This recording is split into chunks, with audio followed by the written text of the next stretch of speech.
Hello, everyone. Happy Friday. I hope everyone is enjoying this beautiful Friday that we've had today thus far. Today, our reading assignments were Ezekiel 7, 8, and 9. And I'd like to focus on a short overview of a verse that really caught my attention and I dug into and wanted to share with you. So let's jump right into Ezekiel 9.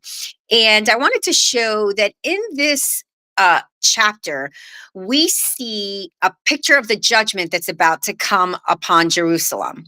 After Ezekiel had been shown how corrupt Jerusalem had become, God called a man with a writing kit to spare those that were faithful to God, grieved and lamented over the nation's sins.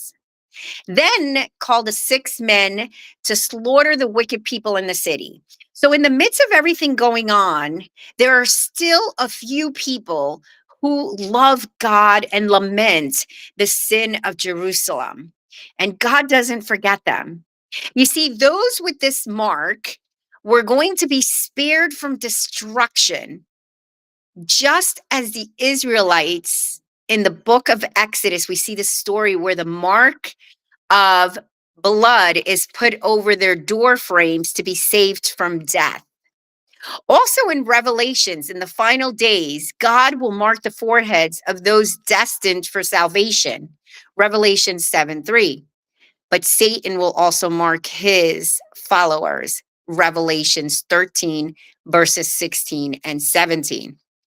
Now, in Ezekiel chapter 9, verses 1 through 4, it's comforting to see that in the midst of the trouble, in the midst of destruction, there is a mediator that represents God's divine glory from above. Amen, right? And Matthew Henry's commentary said something interesting that caught my eye in studying today. And it said that the ark removed from the threshold denotes the Lord was about to leave his mercy seat to pronounce judgment on the people. The distinguishing characters of his remnant that is to be saved in such a sigh and cry to God in prayer because of the abomination of Jerusalem. Those who keep pure in time of gentle wickedness, God will keep safe in times of general trouble and distress. Amen. And so, as we can see, faithfulness was the determining factor that set these people aside in Jerusalem. Because of their sensitivity to the nation's sin and their sorrow for what Jerusalem was doing, they were set apart.